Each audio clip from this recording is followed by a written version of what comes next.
எருதுவை ஒட்டகத்தை சந்தைகளில் இறைச்சிக்காக விற்பனை செய்யக்கூடாது. இந்த சட்டத்தின் வழியாக ஒரு விவசாயிக்கு எப்படி நன்மை கிடைக்கும்? ஒரு விவசாயி தன்னுடைய வீட்டிலே ஒரு கால்நடை வளர்க்கிறான். அந்த கால்நடை அவனுக்கு பயன் தருகிறது. அதிலிருந்து பால் கறந்து குடிக்கிறான், பால் வியாபாரம் செய்கிறான், பல்வேறு பயன்களை அனுபவிக்கிறான். ஒரு குறிப்பிட்ட பருவத்திலே அதனுடைய பயன்கள் எல்லாம் அற்று போகிற கிரடு வெட்டிய பருவத்திலே அதை வேறொரு இடத்திலே கொண்டு விற்பனை செய்துவிட்டு பால் கறக்கிற இன்னொரு மாட்டை வாங்கி வந்து அவன் அதிலே பயனடைய முயற்சி எடுப்பான். இப்பொழுது உங்களுடைய சட்டம் என்ன சொல்கிறது?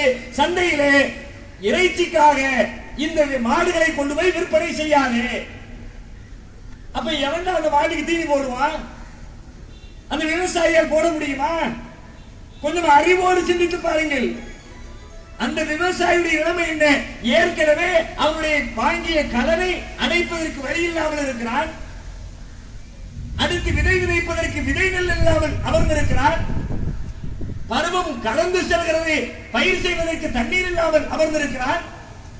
அவன் உண்பதற்கு கால் கஞ்சி வயிறு, கால் கஞ்சிக்கு கூட வழி இல்லாமல் வக்கத்தில் இருக்கிறான். காட்டிலே மேட்டிலே திரியக்கூடிய எலிகளை பிடித்து சுட்டு தன்னுடைய வயிற்று பசியை போக்கிக் கொண்டிருக்கிறான். இப்படிப்பட்ட நேரத்திலே அவன் வீட்டிலே கட்டி வைத்திருக்கிற கிரடு வெட்டி போன பயன் தராத இந்த மாடுகளுக்கும் சேர்த்து உணவளிக்க வேண்டும், அவற்றிற்கு வைக்கோல் போட வேண்டும், அவற்றிற்கு தவிடு வைக்க வேண்டும், அவற்றிற்கு புண்ணாக்கு வைக்க வேண்டும். எந்த புண்ணாக்கிட்ட பைசா இருக்கு சொல்லுங்க? என்ன சட்டம் சொல்லுகிறாய்? அல்லது மாசம் மாசம் ஆரம்பத்தில் சொன்னீங்க எத்தனை 15 லட்சமா சொல்லிட்டு வந்தாங்க ஆட்சிக்கு. எல்லாருடைய அக்கௌண்ட்லையும் 15 லட்சம் டெபாசிட் செய்வோம். எல்லா விவசாயிகளுக்கும் மாடுகளை வைத்திருக்கிறவர்களுக்கு டெபாசிட் பண்ணி இருக்கிறியா? நீ கோசாலையை கொண்டு போய் பராமரிக்கிறோம் என்ற பெயரில் கோசாலைக்கு இழுத்து செல்கிற நீங்கள் கோசாலையை வைத்து பராமரித்த லட்சணம் தெரியாதா? அந்த அடிமாடுகளாக கோசாலையில் விற்பனை செய்தது தெரியாதா? கோசாலை மாடுகளுக்கு உணவில்லாமல் செத்து போறது வரலாறு தெரியாதா? மாட வழியிட்டு இருக்கிற ஒரு விவசாயிடத்திலே போய் உன்னுடைய மாடுகளை விற்காதே, விற்பனை செய்ய அனுமதிக்க மாட்டேன் என்று சொல்வது அயோக்கியத்தனம் இல்லையா? இந்த அயோக்கியத்தை கேட்பதற்கு யாரும் இல்லை என்ற திமிரிலே ஒரு தனி மெஜாரிட்டியோடு பாராளுமன்றத்தில் அமர்ந்திருக்கிறோம் என்ற அதிகார போதையிலே மத்திய அரசு இந்த சட்ட திருத்தத்தை கொண்டு வந்திருக்கிறது. அதிகாரத்தை பிடித்த மோடி அரசை பார்த்து சொல்லுகிறோம், மக்களின் புரட்சி வெடிப்பதற்கு தயாராகிவிட்டது. புரிந்து கொள். தமிழிலே ஒரு பழமொழி சொல்லுவார்கள், கேடு வரும் பின்னே மதி கெட்டுவிடும் முன்னே என்பார்கள். உன்னுடைய மதி கெட்டுவிட்டது, உன் ஆட்சி.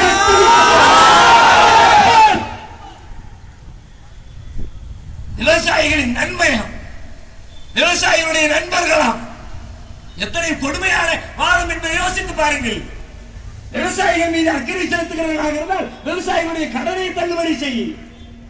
விவசாயி விவசாயம் செய்வதற்கு தண்ணீரை ஏற்பாடு செய்து கொடு, விவசாயிகளுக்கு வேலை வாய்ப்புகளை உண்டாக்கி கொடு. அதை விட்டுவிட்டு விவசாயியின் வயிற்றில் அடித்துவிட்டு விவசாயியின் நன்மைக்காக நாங்கள் சட்டம் கொண்டு வந்திருக்கிறோம் என்று சொல்வது நகைப்பு இல்லையா? அடுத்து சொல்கிறார்கள், இல்லை இது மாடுகளை காப்பதற்கு. சரி, இந்த சட்டத்தின் வழியாக மாடுகளை எப்படி காப்பாற்றுவாய்? எப்படி காக்க முடியும்? மாடுகளை காக்கின்ற வழி என்ன? இறைச்சிகளுக்கு போச்சுன்னா கொல்லப்பட்டுவோம், கொல்லப்படாமல் தடுத்து விடுகிறோமே, அது மாடுகளை காப்பாற்றுகிற வழி அல்லவா? மாடுகளை காப்பாற்றுவதற்கு கொல்ல விடாமல் தடுப்பது வழி என்றால் நான் கேட்கிறேன், இந்த விவசாயி சந்தையில் கொண்டு போய் விற்கிற மாடு, அவன் வீட்டிலே வளர்க்கிற 2 மாடு, 3 மாடு, 5 மாடு, 6 மாடு, ஒவ்வொரு விவசாயி வீட்டில இருந்தும் 4-5 மாடை வெட்டப்படாமல் தடை செய்து விட்டால் மாடுகளை காப்பாற்றி விட்டதாக அர்த்தம் என்று சொன்னால், ஒவ்வொரு நாளும் ஆயிரக்கணக்கான மாடுகளை தன்னாக அறுத்து வெளிநாடுகளுக்கு ஏற்றுமதி செய்து கொண்டிருக்கிறார்களே, அதை தடை செய்தால் ஒரு நாளைக்கு எத்தனை ஆயிரம் மாடுகளை காப்பாற்றலாம்? அதை கொண்டு வந்தியா? அதை கொண்டு அதை அறிவிப்பு செய். மாட்டுக்கறி ஏற்றுமதி இன்றோடு தடை செய்யப்படுகிறது. மாட்டுக்கறியை உற்பத்தி செய்யக்கூடிய நிறுவனங்கள் சீல் வைக்கப்படுகிறது. சொல்ல மாட்டேன். ஏன்? உன் கள்ளத்தனம் தெரியாத உலகத்துக்கு. சென்ற தேர்தலில் மட்டுமே பாரதிய ஜனதா கட்சி 3 மாட்டுக்கறி ஏற்றுமதி நிறுவனங்களிடமிருந்து 2.5 கோடி ரூபாயை தன் கட்சிக்கான நன்கொடையாக வாங்கி இருக்கிறது. விலைக்கு போச்சா? விவரம் தெரிஞ்சிருச்சா? எதுக்கு? மாட்டுக்கறி ஏற்றுமதி பண்றவனுக்கு ஊர்ல இருக்கிற மாடை பூரா புடிச்சு கொடுக்கிற புரோக்கராக பிரதமர் மோடி ஆட்சியிலே அமர்ந்திருக்கிறார். வேற என்ன சொல்வது? நாட்டில் எங்கேயுமே விற்கலன்னா எவனாவது வாங்கிக்க மாட்டானா? 10,000 ரூபாய் பெருமானம் உள்ள மாடை 5,000 ரூபாய்க்கு வாங்கிக்கிறியா? 4,000 ரூபாய்க்கு வாங்கிக்கிறியா? சரி, ஒரு 1000 கிடைச்சாலும் பரவாயில்லை மாடை. அந்த நிலைக்கு விவசாயிகளை வர வைத்து மாடுகளை அடிமாட்டு ரேட்டுக்கு பேசி ஒட்டுமொத்தமாக எல்லா மாடுகளையும் ஏற்றுமதி செய்யக்கூடிய நிறுவனங்களுக்கு கொண்டு போய் சேர்ப்பதற்காக மத்திய அரசு இந்த அறிவிப்பை வெளியிட்டிருக்கிறது. மக்கள் நலன் சார்ந்த அறிவிப்பா இல்ல, விவசாயிகளின் நலன் சார்ந்த அறிவிப்பா இல்ல. இதை சொன்ன உடனே மாடுகளை அறுத்து திங்கிறீங்களா, பாவம் இல்லையா? இறக்க குணம் வந்துடுது. யாருக்கு? மனுஷனை கொத்து கொத்தா கொலை பண்ணுறவனுக்கு. கருவில இருக்கிற சிசுவை கூட வெட்டி எடுத்து நெருப்பில போட்டு பொசுக்கியவர்களுக்கு, கூட்டு கூட்டாக சேர்ந்து கொண்டு பெண்களை கூட்டு பலாத்காரத்தில் ஈடுபடுத்தியவர்களுக்கு மாடுகளை கொல்றீங்களோ, பாவம் இல்லையா? அது வரை இல்லையா? மாடுகள் துன்பப்படக்கூடாது இல்லையா? அதுக்காகத்தான் மத்திய அரசு கரிசனத்தோடு இந்த சட்டத்தை கொண்டு வந்திருக்கிறது. நான் கேட்கிறேன், இது மாட்டின் மீதான வதை என்று சொன்னால் மாட்டின் மீது அக்கறைப்படுகிறீர்களே, ஒட்டகத்தை ஆட்டின் மீது அக்கறைப்பட மாட்டீர்களா? மாடுகளும் ஒட்டகங்களும் கொல்லப்படுவது பாவம் என்றால், வதை என்றால், ஆட்டுக்குட்டியை அறுப்பதற்கு பெயர் என்ன? கோழிகளை அறுப்பதற்கு பெயர் என்ன? வீட்டிலே உங்களை கடிக்கிற கொசுக்களை அழிப்பதற்காக கொண்டு போய் கொசுவத்தி சுருள் வைக்கிறீர்களே, அதற்கு பெயர் என்ன?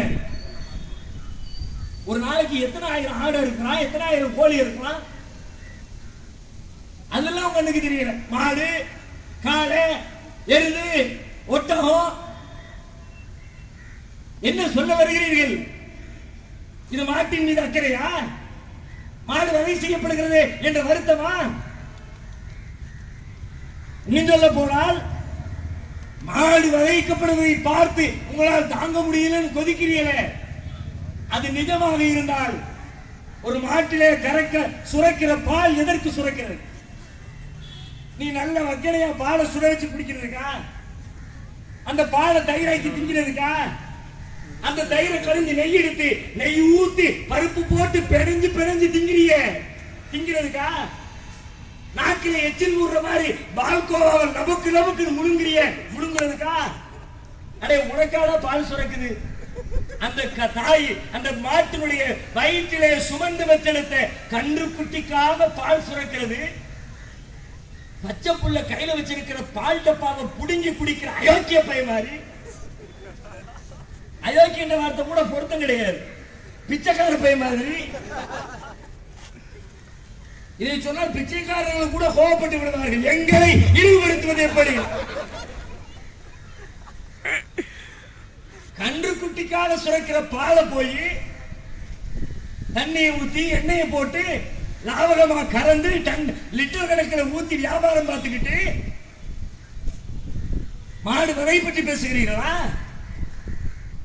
மாட்டை அறுப்பது பாவம் என்கிறீர்களா? சரி, நான் கேட்கிறேன், உன்னுடைய பார்வையிலே ஒரு உயிரை கொள்வது பாவம் என்று சொன்னால், ஒரு விவசாயியின் பார்வையிலே விதை விதைத்து அதை செடியாக்கி அதற்கு உரம் போட்டு அதற்கு தண்ணீர் விட்டு பல நாட்கள் பாதுகாத்து அறுவடை செய்து கத்தரிக்காயாக வெண்டைக்காயாக பல்வேறு பொருட்களை, உயிருள்ள ஜீவன்களை, அதுக்கும் ஜீவன் இருக்கு, அதுக்கும் உயிர் இருக்கு, எல்லாத்தையும் கொண்டு வந்து தர்றாங்க.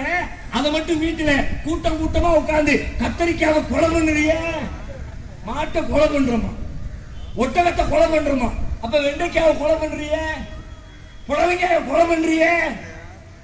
விவசாயி சொல்லுறான், என்னால தாங்கவே முடியல, நான் பயிர் வச்ச இந்த புடலங்காய கத்திய வச்சு அந்த நெஞ்சில அறுத்து உள்ள இருக்கிற ஈரக்குடலை எல்லாம் உருகுறான், தாங்க முடியல. புடலங்காய் திங்காதுன்றுவோமா? கத்திரிக்காய் அரைக்காதுன்றுவோமா? வெண்டைக்காய் சாப்பிட தரன்றுவோமா? கட்ட விக்காத, வெயில போடாத சொல்லிடுவோமா? எது பசுவதை, எது மிருகவதை? மிருகங்கள் படைக்கப்பட்டிருப்பது உனக்காக. மிருகத்தின் மீது கல்லெறியாது, மிருகத்தின் மீது தேவையற்ற சுமையை சுமத்தாது. தேவைப்படுகிற பொழுது அறுத்து உண்பதற்கு வகையாகத்தான் கடவுள் இந்த மிருகங்களை படைத்திருக்கிறார், விலங்குகளை படைத்திருக்கிறார். மிருகவதை என்ற பெயரால் இந்த சட்டத்தை யாரு சொல்றான்னு கேட்டா சுற்றுச்சூழல் அமைச்சகம். நான் கேட்கிறேன், சுற்றுச்சூழல் அமைச்சகத்துக்கும் மாட்டுக்கும் என்ன சம்பந்தம்? கேட்ட ஆரோக்கியம் சம்பந்தப்பட்டிருக்கிறது. ஆடு மாடுகள் விஷயத்தில், ஒட்டக விஷயத்தில் ஆரோக்கியம் சம்பந்தப்பட்டிருக்கிறது. எனவே சுற்றுச்சூழல் அமைச்சகம் இந்த சட்டத்தை கொண்டு வந்திருக்கிறது. ஆரோக்கியம் சம்பந்தப்பட்ட பிரச்சனை என்று சொன்னால் நாட்டிலே பல்லாயிரக்கணக்கான மக்கள் மனித மலத்தை மனித கரங்களால் அள்ளி கொண்டிருக்கிறார்களே, அதிலே சுற்றுச்சூழல் சுகாதாரம் சம்பந்தப்பட்டிருக்கிறதா? தமிழக அரசு மட்டுமில்லாமல் நாட்டிலே பல்வேறு இடங்களில் மதுபானத்தை ஊத்தி ஊத்தி கொடுக்கிறாரு. ஆரோக்கியத்தை பத்தி அதுல சம்பந்தப்படலையா? பண்டிகை என்ற பெயரால் பட்டாசுகளை வெடிக்க செய்து பல்லாயிரக்கணக்கான மக்கள் கொல்லப்படுகிறார்கள். அதிலே ஆரோக்கியம் சம்பந்தப்படலையா? சிகரெட் குடிப்பது உடலுக்கு கேடு என்று சொல்லிவிட்டு பாக்கெட் பாக்கெட்டான சிகரெட்டை விற்பனை செய்கிறார்களே, அதிலே ஆரோக்கியத்துக்கு கேடு இல்லையா? ஆரோக்கியத்திற்கு கேடு என்று சொல்லி சுற்றுச்சூழல் அமைச்சர் வெளியிட்டிருக்கிறீர்களே, உங்களுக்கு ஆரோக்கியம் நோக்கவில்லை, மாடுகள் நோக்கவில்லை, விவசாயிகள் நோக்கவில்லை. நாட்டில் கலவரத்தை உண்டாக்க வேண்டும், நாட்டை சின்னாபின்னப்படுத்த வேண்டும். நாட்டிலே இருக்கிற பாஜகவினர் இந்த நாட்டின் வளங்களை கொள்ளையடிக்க வேண்டும். அதற்காகத்தான் இந்த சட்ட திருத்தத்தை நீங்கள் கொண்டு வந்திருக்கிறீர்கள். நாட்டு மக்களுக்கு ஒன்று சொல்லுகிறேன், இந்த அராஜக பேர்வழிகள், அயோக்கியர்கள், பயங்கரவாதிகள், நாட்டு மக்களை கொத்து கொத்தாக கொன்று போடக்கூடிய இந்த தீவிரவாதிகள் எங்கெல்லாம் மெஜாரிட்டியோ, எங்கெல்லாம் அதிகாரம் இருக்குதோ அங்கெல்லாம் ஆட்டம் போடுவான். எங்கே மக்கள் எதிர்த்து நின்று அவர்களின் கரங்களை முடைப்பதற்கு முஷ்டியை உயர்த்துகிறார்களோ அங்கே ஓடி போவான். வருவான், களத்துக்கு வருவான். திருச்சியிலே வந்திருக்கிறார்கள். திருச்சியிலே முதல் நாள் பத்திரிகையில செய்தி வந்திருக்கு. மறுநாள் காலையில எல்லாம் உள்ள வந்து மாட்டா இருக்கிறாத, இங்க கட்டாத, சீல் வைக்க போறோம். அந்த பகுதியில் இருக்கிற மக்கள் அத்தனை பேரும் கூடி நின்று எங்களை காலி செய்துவிட்டு எங்களுடைய இடத்தை சீல்வை என்று சொல்லி அவர்கள் கொடுத்த எதிர்ப்பு குரலிலே பயந்து ஓடி இருக்கிற அதிகார வர்க்கம் இதே நடவடிக்கையை, இதே முறையை ஒவ்வொரு பகுதியிலே இருக்கிற மக்களும் கையில் எடுத்தால் சூலாயுதத்தோடு களத்திற்கு வருகிற இந்த பாஜகவினர் வந்த தடம் தெரியாமல் பின்னங்கால் பிடரியில் பட ஓடி விடுவார்கள். பயப்பட வேண்டிய அவசியமே இல்லை. அப்படி எங்கேயும் யாரேனும் வந்து மிரட்டினால், உங்களுக்கு அச்சமாக இருந்தால், உங்களுக்கு உதவுவதற்கு இதோ தமிழ்நாடு களத்திலே இருக்கிறது. சீதாராமையாவுடைய தலைக்கு விலை வைத்திருக்கிறார் பாஜக தலைவன் ஒருவன். நான் மாட்டுக்கறி திம்மண்டா, எவனாரையும் தடுக்க முடியாதுடா அப்படின்னு சொன்னதற்காக கர்நாடகா முதலமைச்சர் சித்தாராமையாவுக்கு அவருடைய தலையை வெட்டி கால்பந்தாட்டமாக பயன்படுத்துவோம் என்று கொக்கரித்திருக்கிறார். நான் சொல்றேன், நீ இந்த தலையை வெட்டுவோம், கழுத்தை வெட்டுவோம், உயிருக்கு 1 கோடி, கண்ணத்தில் அடிச்சா 1 லட்சம், இதெல்லாம் யாரை பார்த்து சொல்வீர்கள்? யாரை அடிக்க முடியாதோ, யார் தலையில் கை வைக்க முடியாதோ, யார் பாதுகாப்பு வளையத்திற்குள் இருக்கிறார்களோ அவர்களைத்தான் குறிவைத்து பெயருக்காக பெருமைக்காக பேசுகிறீர்கள். எங்களுக்கு பாதுகாப்பு வளையம் இல்லை, முன்னாலும் பின்னாலும் துப்பாக்கி ஏந்திய காவலர்கள் இல்லை, அதிகார வர்க்கம் இல்லை. சவால் விடுகிறேன், அந்த சவாலை என்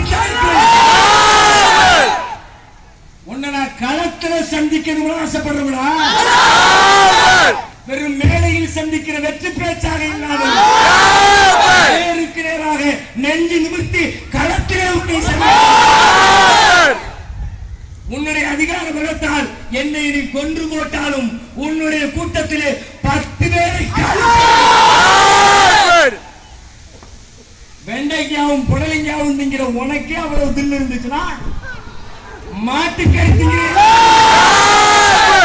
எங்கள் நெஞ்சின் உரத்தை தோளின் தினத்தை தொட்டு பார்த்து யாரும் கலங்க வேண்டிய அவசியம் இல்லை. கேரளாவில் அறிவித்திருக்கிறார் முதலமைச்சர் துணிச்சலோடு, மிக துணிச்சலான ஆண்மகன் பினராயி விஜயன். உன் சட்டம் இங்க செல்லுபடி ஆகாது. கேரளாவில் சொல்லியிருக்கிறார், உன் சட்டம் இங்க செல்லுபடி ஆகாது. அந்த சட்டத்திற்கு எதிராக சட்டமன்றத்திலே மாற்று சட்ட திருத்தம் கொண்டு வரப் போகிறோம் என்று துணிச்சலோடு அறிவித்திருக்கிறார். தமிழகத்தை பார்த்தால் கேவலமா இருக்கு. நாடா இது? ஒரு மாநிலமா? ஒரு அரசு இருக்குதா? நிர்வாகம் இருக்குதா? மத்திய அரசுடைய கால்களை நக்கி பிழைக்காத குறையாக எந்த பதிலையும் காணோம். அசாத்திய மௌனம் ஏற்க தகுந்ததல்ல. தமிழக அரசுக்கு சொல்லுகிறோம், மக்கள் புரட்சி வெடிப்பதற்குள்ளாக இப்போதைய கோபம் மத்திய அரசை நோக்கி இருக்கிறது. நாளை மாநில அரசை நோக்கி திரும்ப கூடாது என்றால் உடனடியாக உங்கள் கண்டனத்தை சரியான முறையில் நீங்கள் பதிவு செய்ய வேண்டும் என்று கேட்டு வாக்குறது அவ்வாறு. அல்ஹம்துலில்லாஹி ரப்பில் ஆலமீன். அஸ்ஸலாமு அலைக்கும் வரஹ்மத்துல்லாஹி வபரகாத்துஹு.